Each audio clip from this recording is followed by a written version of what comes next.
Hello movie lovers, ఎలా ఉన్నారు? Last time నేను చేసిన ఒకేలా ఉండే 10 యాక్టర్స్ అనే వీడియోకి మీరంతా మంచి రెస్పాన్స్ ఇచ్చారు. ఇప్పుడు పార్ట్ 2 చేయడానికి రీజన్ కూడా ఇదే. మీలో ఇంకా ఎవరైనా పార్ట్ 1 చూడనట్లయితే డిస్క్రిప్షన్లో లింక్ ఉంటుంది, వెళ్ళి చూసేయండి.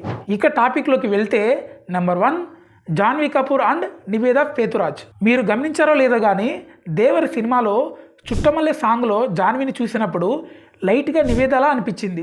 సేమ్ టు సేమ్ అని చెప్పను కానీ ఇద్దరికి కొంచెం దగ్గర పోలికలు అయితే ఉన్నాయి. అండ్ చాలామంది పార్ట్ 1 కామెంట్ బాక్స్లో ఎన్టీఆర్ గారు విశ్వక్ సేన్ ఒకేలా ఉంటారని కామెంట్స్ పెట్టారు. ఎస్, అది కూడా కరెక్టే.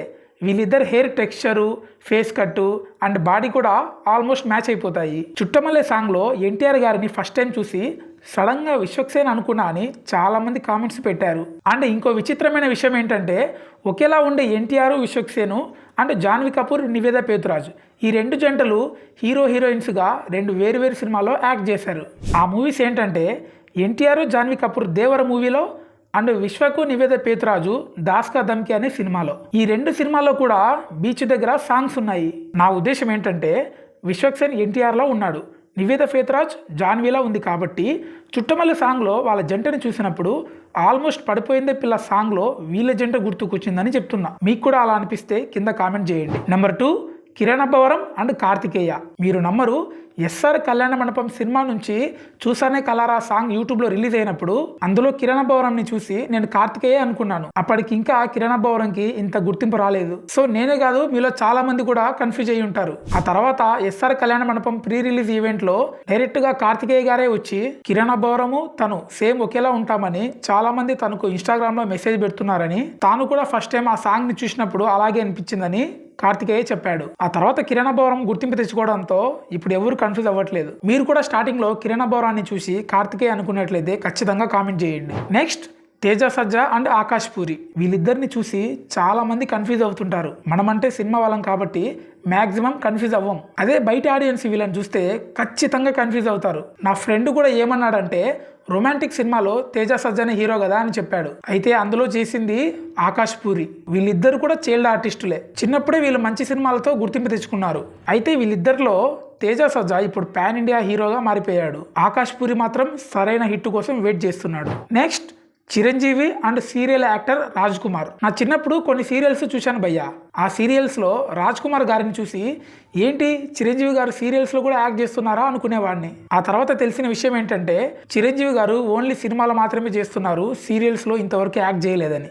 అయితే సేమ్ చిరంజీవి గారు లాగే ఉండే ఆ యాక్టర్ ఎవరబ్బా అని వెతికినప్పుడు ఆయన పేరు రాజ్ కుమార్ అని తెలిసింది.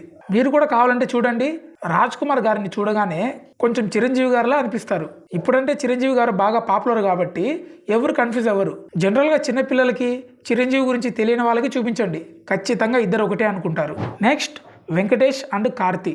ఆవార రిలీజ్ అయిన టైంలో చాలా మంది కార్తీ గారిని చూసి వెంకటేష్ గారిని అనుకున్నారు. అప్పటికి కార్తీక్ ఇంకా గుర్తింపు లేకపోవడంతో కార్తీ గారిని సైడ్ నుంచి చూడగానే వెంకటేష్ గారిలా అనిపించాడు. అండ్ చాలా మంది పార్ట్ 1 వీడియో కింద కూడా కామెంట్స్ పెట్టారు, కార్తీ అండ్ వెంకటేష్ గారు ఇద్దరు ఒకేలా ఉన్నారని. ఇప్పుడంటే వీళ్ళిద్దరిని చూసి ఎవరు కన్ఫ్యూజ్ అవ్వరు. ఆవార టైంలో అయితే చాలా మంది అలానే అనుకున్నారు. సో మీరు కూడా అలానే అనుకుని ఉంటే కింద కామెంట్ చేయండి. Next SV Krishna Reddy and actor Devi Prasad. నిజంగా చెప్తున్నా భయ్య, వీళ్ళిద్దరిని చూసి నేను ఎంతలా కన్ఫ్యూజ్ అయ్యానంటే మీరు నమ్మరు. నేను ఇప్పటికీ వీళ్ళిద్దరు ఒకటే అనుకుంటున్నా. కానీ మొన్న రీసెంట్గా దేవి ప్రసాద్ గారిది ఒక ఇంటర్వ్యూ చూశాను. ఆయన అందులో క్లారిటీ ఇచ్చారు, తను ఎస్వి కృష్ణారెడ్డి వేరువేరని. నాకు కూడా అప్పుడే తెలిసింది ఆయన దేవి ప్రసాద్ అని, ఆయన ఒక యాక్టర్ అని. ఇన్ని రోజులు వీళ్ళిద్దరు ఒకటే అనుకున్నా. ఈ విషయం మీకు కొంచెం కామెడీగా అనిపించచ్చు, కానీ నేను ఇద్దరు ఒకటే అనుకున్నా భయ్య. కానీ ఇప్పుడే తెలిసింది ఇద్దరు వేరువేరని. నాలా కన్ఫ్యూజ్ అయ్యే వాళ్ళకి వీళ్ళ గురించి ఒక క్లారిటీ వచ్చిందని అనుకుంటున్నా. Next Ravi Teja and director Gopichand Malineni. మీకు విషయం చెప్పాలా, గోపిచంద్ మల్లేని గారు రవితేజ గారికి బిగ్గెస్ట్ ఫ్యాన్. ఆయన్ని ఇన్స్పిరేషన్గా తీసుకునే డైరెక్టర్ గోపిచంద్ మల్లేని గారు సినిమా ఇండస్ట్రీలోకి అడుగుపెట్టారు. హీరో అండ్ తన అభిమాని ఒకేలా ఉండడం చాలా అరుదుగా జరుగుతుంటాయి.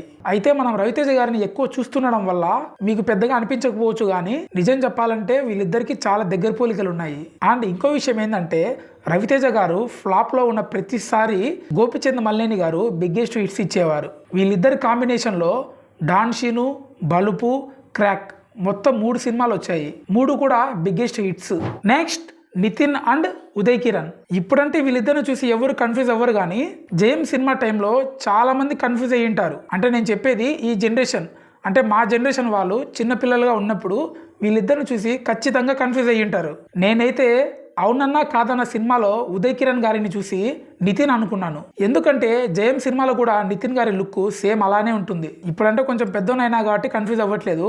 చిన్నప్పుడు చాలా కన్ఫ్యూజ్ అయ్యేవాడిని. సో మీరు కూడా నాలా కన్ఫ్యూజ్ అయ్యి ఉంటే ఖచ్చితంగా కింద కామెంట్ చేయండి. నెక్స్ట్ హీరోయిన్స్ విషయానికి వస్తే త్రిష అండ్ ఈ రోజుల్లో హీరోయిన్ రేష్మా. మీరు కావాలంటే ఈ రోజుల్లో సినిమా చూడండి, అందులో heroine acting, face cut, expression మొత్తం త్రిషలానే ఉంటుంది. నేను అప్పట్లో ఈ రోజుల్లో సినిమా చూసి త్రిష గారి చెల్లెలేమో అనుకున్నాను. కానీ త్రిష గారికి ఆ హీరోయిన్కి అస్సలు సంబంధం లేదంట.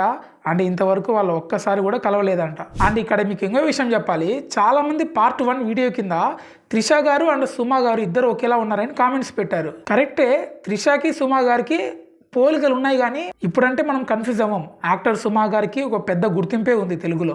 అయితే ఒకేలా ఉన్నారని చాలా మంది చెప్తూ ఉంటారనమాట. నా వరకైతే త్రిష గారికి ఈ రోజుల హీరోయిన్ కి దగ్గర పోలికలు ఉన్నాయి. అండ్ త్రిష గారికి అండ్ సుమా గారికి కొంచెం మాత్రమే ఉన్నాయి దగ్గర పోలికలు. అండ్ చాలా మంది కూడా త్రిష గారు అండ్ రీమా సేన్ గారు ఒకేలా ఉంటారని కామెంట్స్ పెట్టారు. ఇక ఉంటారు భయ్య, ఎందుకు ఉండరు? మనిషిని పోలిన మనుషులు 7 మంది ఉంటారు కదా. కాకపోతే మరీ జిరాక్స్ కాపీలో ఉండరు, కానీ కొంచెం దగ్గర పోలికలు అయితే ఉంటాయి అనమాట. Next Priyanka Jawalkar and Bandhavi Sridhar. ప్రియాంక జవాల్కర్ అంటే మీకు తెలిసే ఉంటుంది, టాక్సీ వాళ్ళ హీరోయిన్. అండ్ బాంధవి శ్రీధర్ ఎవరంటే మసూద సినిమా హీరోయిన్. అదేంటో భయ్యా, అందమైన హీరోయిన్స్ అందరూ చూడ్డానికి ఒకేలా ఉంటారు. మనకు అలా అనిపిస్తుందో లేదా నిజంగా వాళ్ళు అలా ఉన్నారో తెలియదు, కానీ సేమ్ టు సేమ్ ఉన్నారనిపిస్తుంది. మీరే చెప్పండి, వీళ్ళిద్దరిని చూసారు కదా, మీకు కూడా సేమ్ వీళ్ళిద్దరు ఒకేలా ఉన్నారని అనిపించిందా? నాకైతే అనిపించింది. ఒకవేళ మీకు కూడా అనిపిస్తే ఖచ్చితంగా కింద కామెంట్ చేయండి. Next Chandini Chowdary and Eesha Rebba. ఇప్పుడంటే వీళ్ళిద్దరూ డిఫరెంట్ కంటెంట్ చేస్తున్నారు కాబట్టి ఎవరు కన్ఫ్యూజ్ అవ్వట్లేదు. కరెక్ట్ 10 years బ్యాక్ అంటే 2014లో వీళ్ళిద్దరి జర్నీ కూడా అప్పుడే స్టార్ట్ అయ్యింది. మీరేమో తెలియదు, కానీ నేనైతే వీళ్ళిద్దరిని చూసి అప్పట్లో చాలా కన్ఫ్యూజ్ అయ్యేవాడిని. ఎందుకంటే 2014లో కదా, అప్పటికి నాకు 16 ఏళ్ళు మాత్రమే. అప్పుడు నాకు అంత ఐక్యూ లేదు కాబట్టి వీళ్ళిద్దరిని చూసి చాలా కన్ఫ్యూజ్ అయ్యాను. కానీ ఇప్పుడు మాత్రం అలా అవ్వనులేండి, ఈజీగా గుర్తుపట్టేస్తాను ఎవరినైనా. సో మీరు కూడా చిన్నప్పుడు నాలా వీళ్ళిద్దరిని చూసి కన్ఫ్యూజ్ అయ్యారా? ఖచ్చితంగా కింద కామెంట్ చేయండి. సో ఇదండి ఈరోజు వీడియో. ఈ వీడియో మీకు నచ్చితే ఒక లైక్ చేయండి. ఇంకా ఎవరైనా ఒకేలా ఉండే యాక్టర్స్ ఉంటే కింద కామెంట్ చేయండి. అంటే మీరు ఎవరిని చూసి కన్ఫ్యూజ్ అయ్యారో కింద కామెంట్ చేయడం మాత్రం మర్చిపోవద్దు, ఎందుకంటే నేను కూడా తెలుసుకోవాలి కదా. సో అంతే అండి వీడియో.